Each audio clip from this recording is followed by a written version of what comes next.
it. I don't know why. And I think it's just, they talked about all sorts of things. Every week it's another excuse. We had a massive landslide victory, as you know. 622 here at KTRS, the Big 550. Joining us now is Aaron Katersky, ABC News correspondent. Good morning, Aaron. Well, good morning. You heard there President-elect Donald Trump saying that he does not believe a recent report that the CIA has concluded that Russia was involved in hacking the U.S. election and did it specifically for the benefit of Donald Trump. And there's a real swell of evidence that appears to have taken place now as the CIA reaches that conclusion that the president-elect has now rejected, saying that it's just put out by Democrats who are bitter about an election defeat. Wouldn't the president-elect have to read his intelligence briefings to have some legitimate opinion on that? Well, look, he was asked about that on Fox News Sunday over the weekend, and he said that he doesn't need to get it every day. He's a smart person, doesn't need to be told the same thing in the same language for every single day. But if something changes, to let him know. But that doesn't necessarily mean that he doesn't form an opinion on whether this latest assessment from the intelligence community about Russian interference in the U.S. election and the CIA's conclusion. He called this ridiculous, even though senators from both parties are now calling for a bipartisan and independent commission to investigate the claims. And where do we see this going with the members of the House and the Senate? Well, I think there'll be an investigation, it seems like, whether it's as robust as the senators want or whether it leads to any different conclusion. But the spokesman for the transition team, Kellyanne Conway, was just on Good Morning America saying, let the investigation happen and then, let there be an opinion. But to the Trump transition team, it's a foregone conclusion.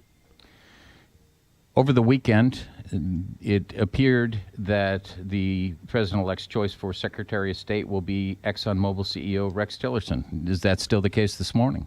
It still emerged that Tillerson is the likely choice, although no official news from the transition team, even as it made a different choice for Department of Homeland Security. The president-elect turned to John Kelly, a retired Marine general, for DHS secretary. But in Rex Tillerson, he has emerged as the leading contender for the State Department. But at least two key Republican senators, John McCain and Lindsey Graham, are criticizing the pick because of Tillerson's ties to the Kremlin and to the ExxonMobil's business ties to Russia. That, combined with the questions over election interference, make Tillerson's success before a Senate confirmation committee, questionable.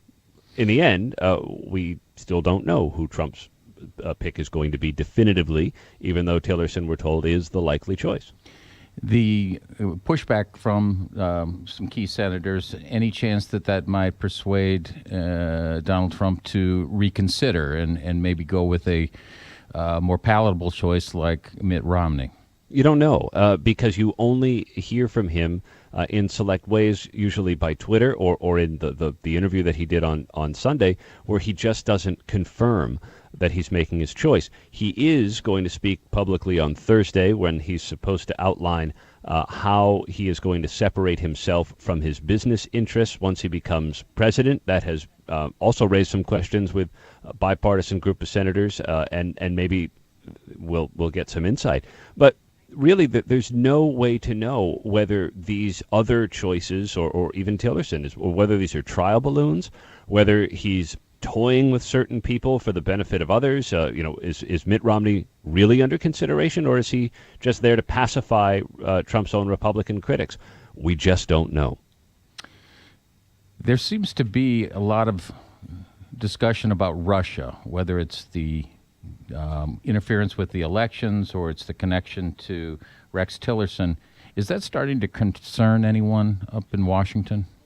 Well, it certainly concerns Lindsey Graham and John McCain, as well as others who say that it's a matter of concern that Tillerson has a close relationship with Vladimir Putin.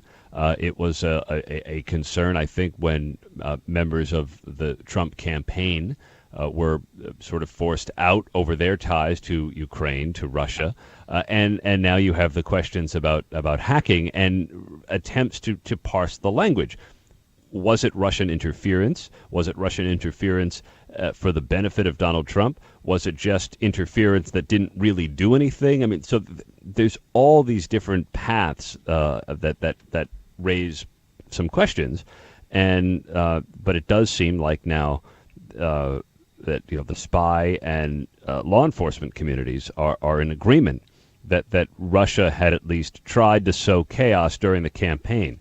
The real question seems to be whether they did it for a certain outcome, and that's where not only the Trump officials but also a number of senators aren't quite sure. And the last, in 30 seconds, Aaron, what do we see coming up this week in terms of the remainder of Donald Trump's cabinet? Well, it should be filled out. He did Department of Homeland Security today, and he is close, it seems, on a State Department pick, and that will be pretty much it. And then we'll hear from him on Thursday about his business enterprise and how he intends to separate himself from it, and that will set the stage for what may be just a Christmas break, and then into the transition with the inauguration looming on January 20th. But he is nearing the end of rounding out a cabinet. Now, there are 4,000 government positions that he needs to fill, and that's going to be an ongoing process. Aaron Katersky, ABC News correspondent, thank you so much for joining us this morning. Thank you. It is 6:28. KTR.